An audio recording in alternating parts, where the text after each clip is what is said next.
busy week in this month, but County Council's agreed to a new unified countywide EMS system. What do people need to know about this, and how soon will that be in place?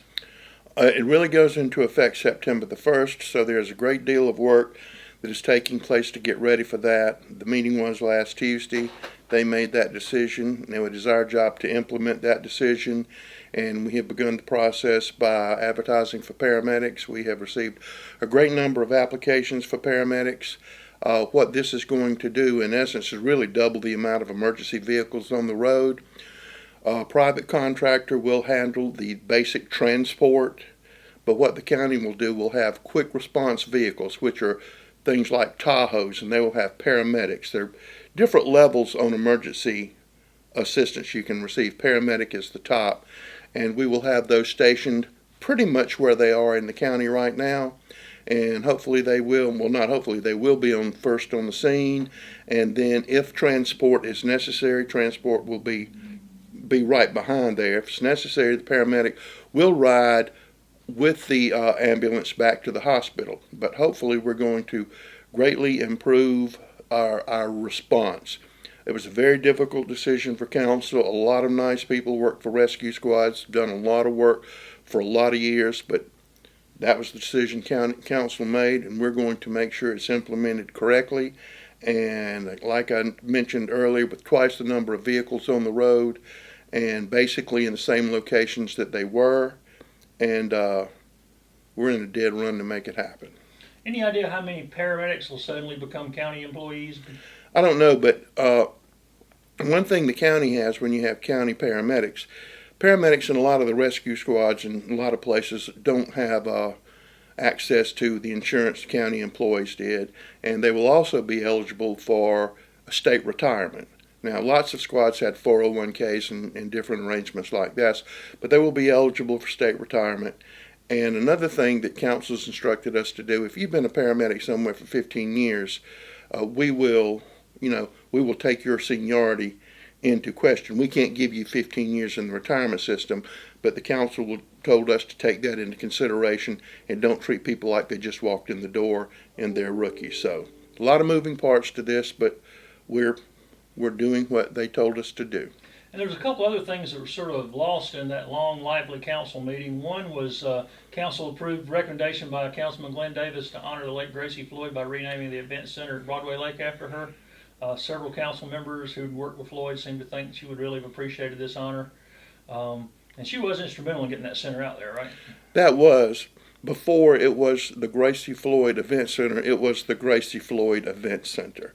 She pushed to have that building built, and Mr. Davis wanted to honor her, and the rest of the council did because it was a unanimous vote. And Mr. Davis contacted the family and requested their permission and support before he did that, and he did that, and then he brought it to council, and like I said, it was unanimous. And that was something that council could act on without having to get permission for a road or some of the other things that had been from the state, right? Absolutely, because that's a building, the county owns that building, and they can name that building what they want. The other thing that seemed to be very quiet in the reporting on that meeting was that council approved working with new and existing companies to add about 150 more jobs with pays from $20 to $29 an hour and about $50 million in capital investment. There were a lot of economic items on that agenda, and there are a lot more economic development items fixing to happen in Anderson County. We have two really exciting announcements. One that could come any day. Plastics company. It's going to be probably about 120 jobs, really well-paying jobs. And another one we're working with is a hydroponic operation, and we're equally excited about that. So that'll be something we don't have. And again, it will help us diversify the economy in Anderson County. But getting back to your EMS thing, there's one key provision in there, the partnership between Anderson County and ANMED. And ANMED, which council approved the other night, a letter of intent, we have to go to formal contract, was $1.4 million to assist with staffing the paramedic program. And that also brings in with it medical control from the hospital, which is going to be key. And some of the things we hope to do relatively quick will be like telemedicine, but you know, telemedicine's you go on there and you tell the doctor it hurts when I do that, and they tell you don't do that. You know what I'm saying. But we're talking about telehealth capabilities in vehicles where you can actually have an emergency room physician on that screen telling you what to do, how to do it, and they actually know what's coming in before you get there. So there are a lot of new twists and turns in this. Will it be bumpy to get it in shape? Yes, but we will get it in shape. And since you mentioned that, we'll switch back over to the economic development thing. What's the unemployment rate looking like? I haven't seen Unemployment rate this month is 4.3, but I'm happy to report that 1,300 additional Anderson County citizens found work last month. So we're very excited about that. Another thing we looked at the other day, and again, when I use numbers, these are not my numbers, but in the last 10 years, the average wage in Anderson County has gone from $13 to almost $21. And council's very excited and happy about that, because that was the intent, that was the mission, that was the purpose, to bring up that average wage up to a higher level. And you do that by working with good companies who pay good salaries, as opposed to just, hey, anybody come on in and we want you here. And these companies that are paying north of $21, $22 an hour are not having any trouble finding workers, right? No, we have some companies paying $35 an hour. I mean, you know. And they're not saying we're having to shut down because we don't have enough workers. No, they're doing well. But I can promise you this, everybody in Anderson County is looking for workers. Everybody in Anderson County. Just ride down the road. Michelin, they have openings. Electrolux has openings. First Quality has openings. Just about everybody has an opening. Arthrex has a sign up, hiring now. So, you know, this I keep saying this. This is the perfect time to get on the ground floor to have a rewarding and successful career, because these are mainline companies. These aren't fly-by-night companies. And they're going to be here. And they're going to be here, because what they make is almost recession-proof. Well, we got through the budget, and we just had this big issue with EMS. Any huge challenges coming up next for council that people need to look for?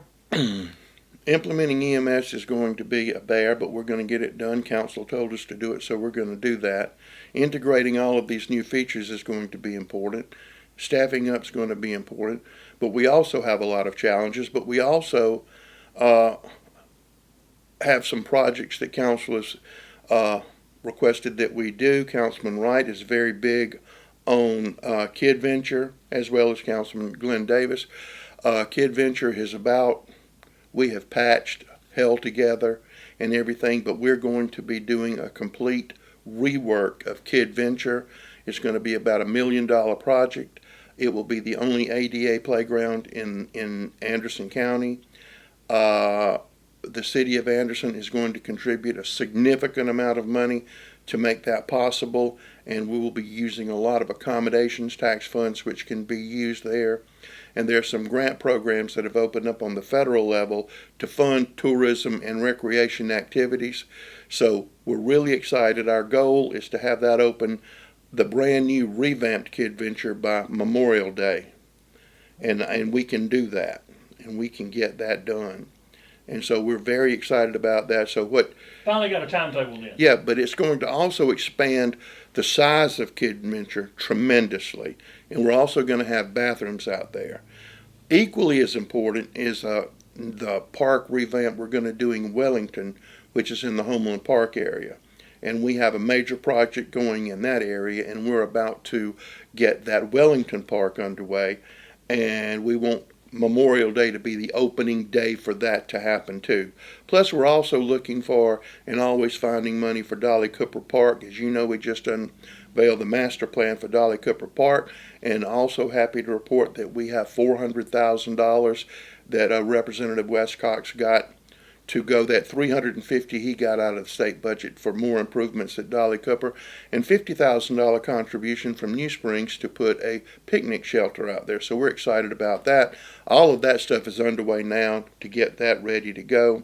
The amphitheater out at Green Pond is moving along very well, so we're excited about that. And we're looking for somebody to have the first play at the amphitheater in Green Pond, so I think that will be kind of nice. And who will have the first concert. We're also getting ready for our Celebrate Anderson, which will happen the day before Labor Day, Sunday night.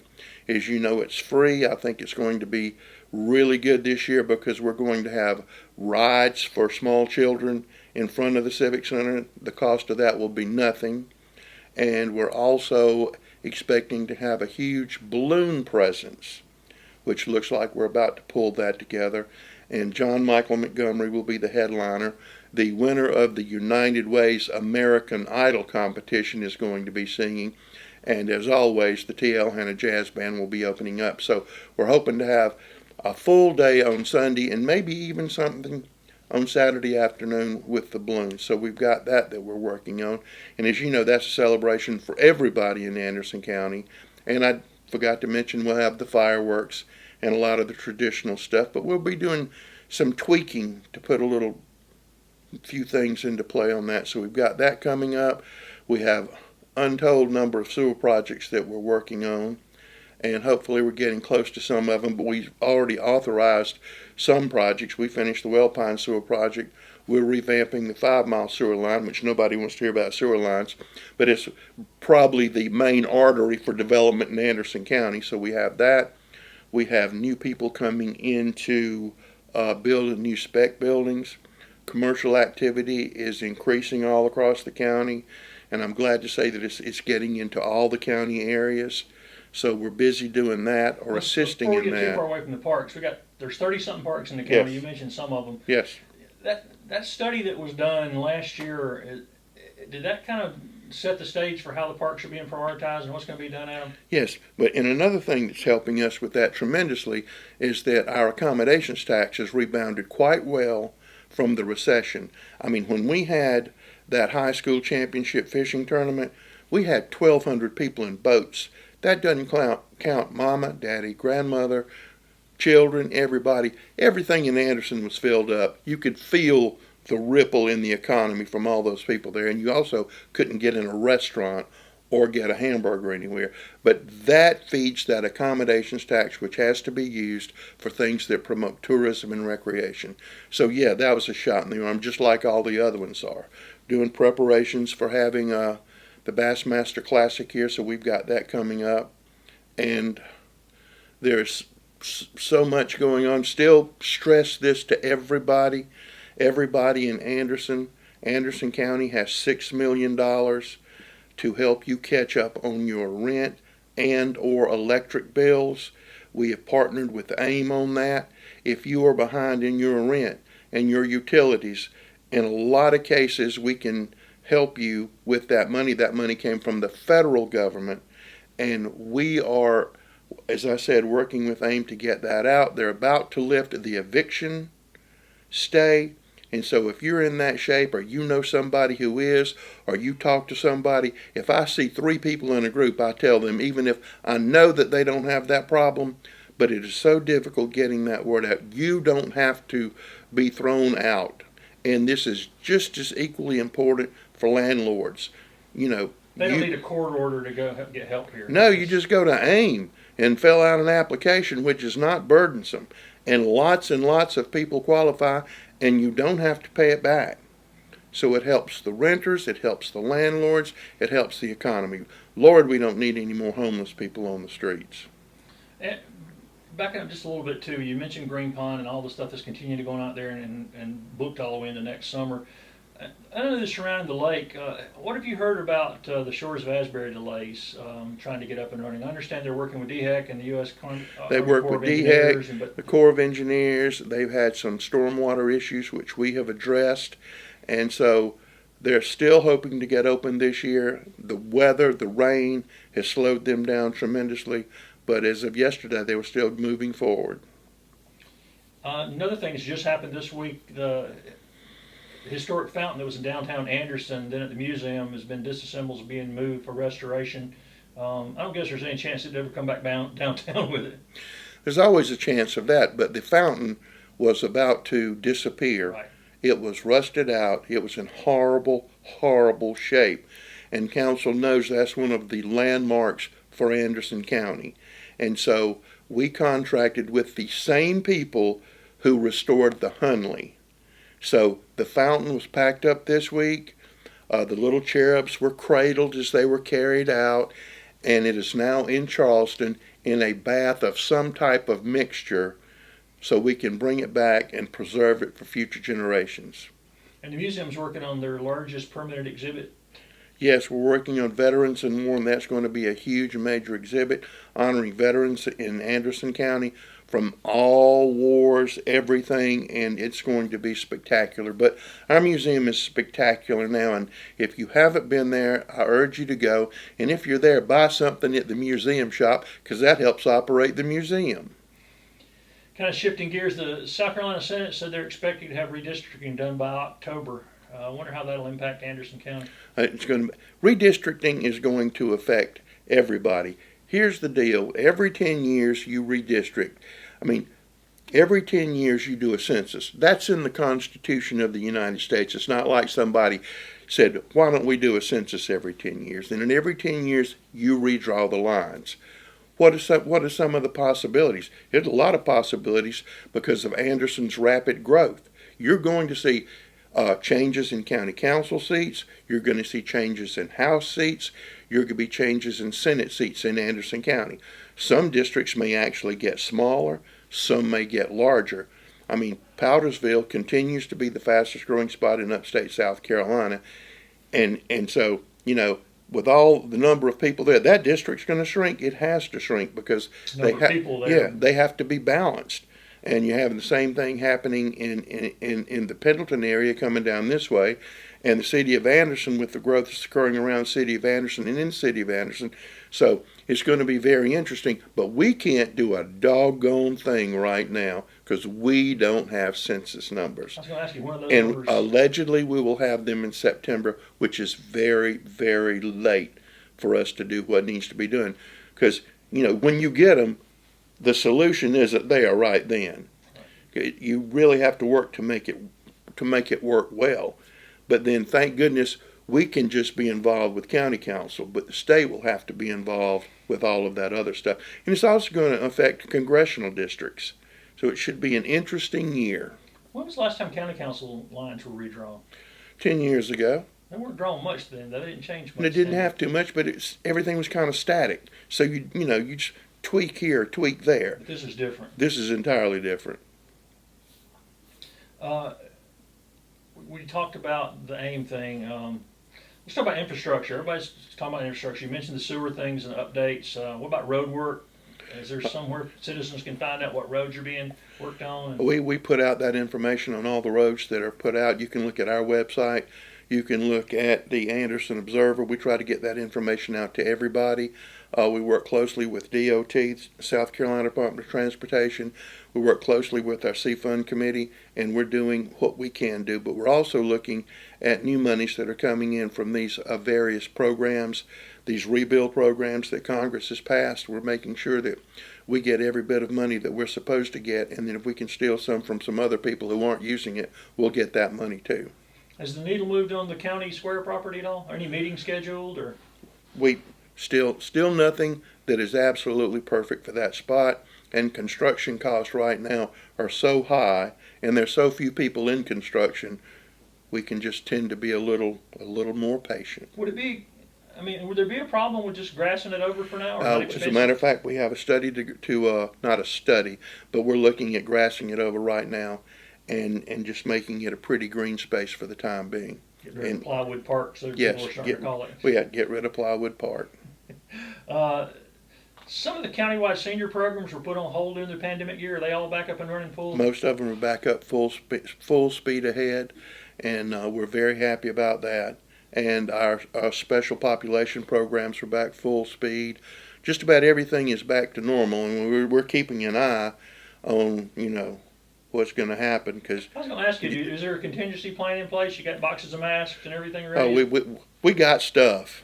That we have stuff. Well, several superintendents have indicated to me they're a little concerned coming back in the number of unvaccinated people, because South Carolina is one of the lowest in the 500 today. 500 cases in South Carolina today. One of the lowest vaccinated groups in the country. Yeah, well, this is getting. It doesn't need to get real again, because everything now is going back very well, full speed, so everything's fine. Construction is visible on the walking track that will eventually reach from the Civic Center to the AnMed Health Campus on 81. A lot of the actual track down toward the Civic Center is being paved. Any idea when they'll start working on the other end of that track? They've begun doing a little work on the 81 side. Okay, it'll come out on Connell Springs Road down It'll there. it'll come out there, and then it'll hook down and go to the elementary school. And we're already, the mayor of Clemson has expressed an interest, and we have expressed an interest.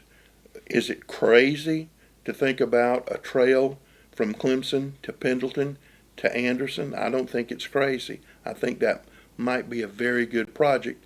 And the city, when they launch their trail program, and they're doing some of that now, I think that could be a really big tourist generator, and I think it'd be great for our citizens.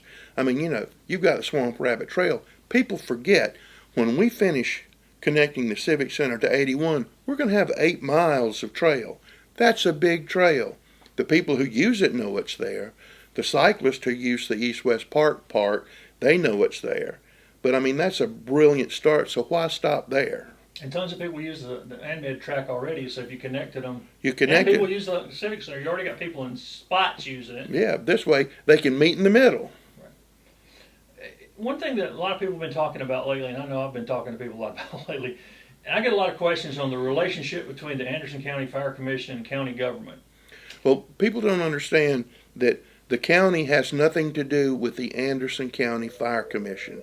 That fire commission, those members are appointed by the legislative delegation, the House members and the senators.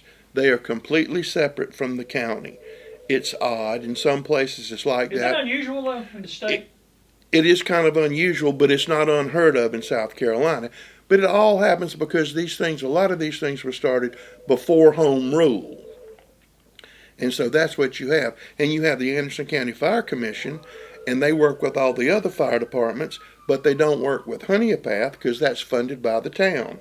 You don't have Belton because it's funded by the town. You don't have Williamston because Williamston's funded by the town.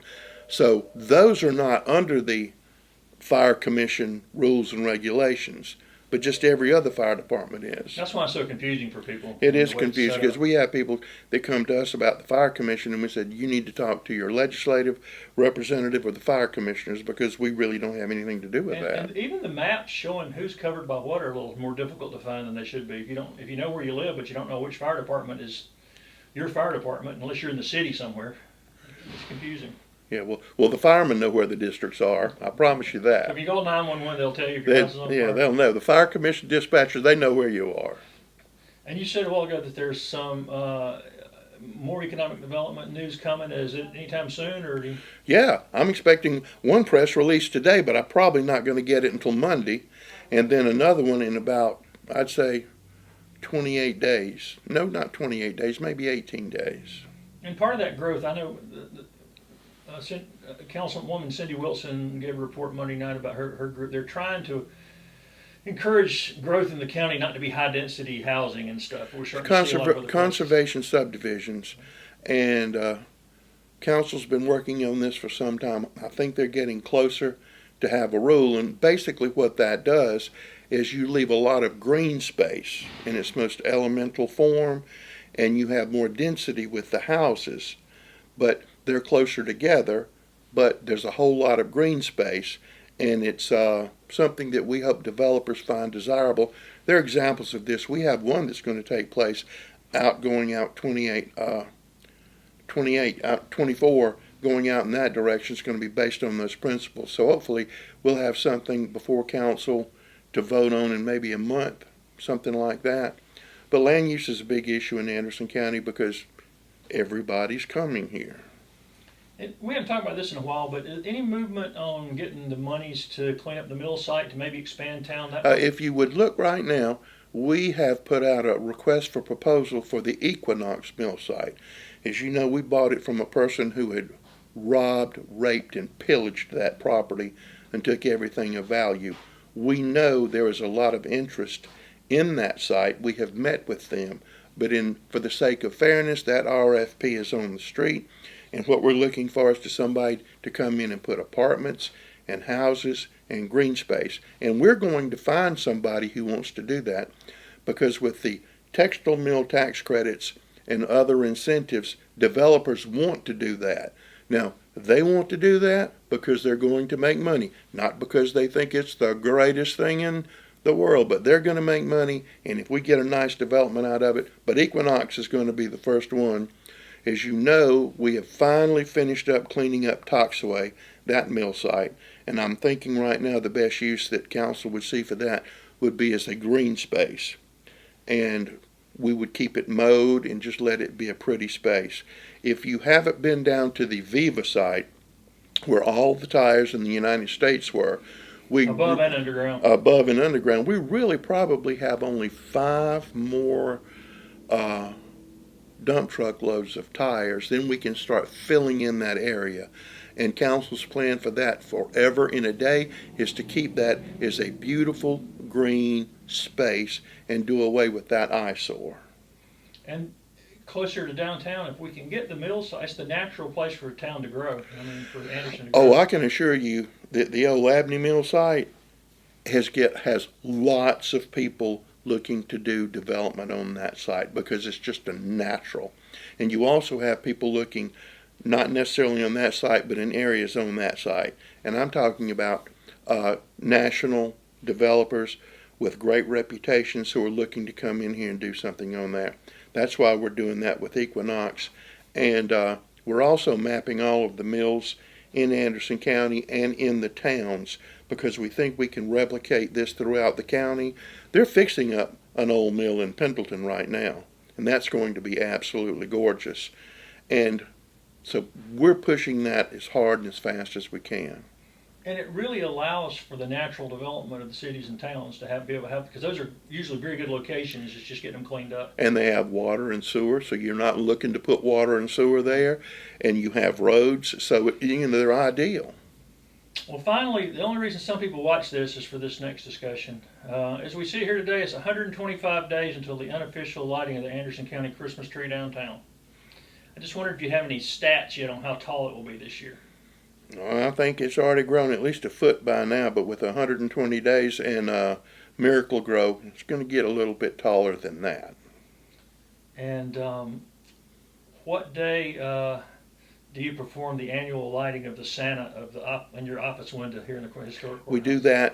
We do that the day when we do the Thanksgiving Christmas tree. Right. Santa's in the closet. He's tired of being in the closet, but he will be out. He's ready to go. And just to clear it up, there's an unofficial tree lighting first for people who are home for Thanksgiving. Yes. Then it goes dark. Yes. And then on December 3rd this year, we light it back up. And then we have the big celebration. And the music will be pumped out of the tower here. And the music will be pumping out of the tower, and it will be Christmas music, and everybody will be happy.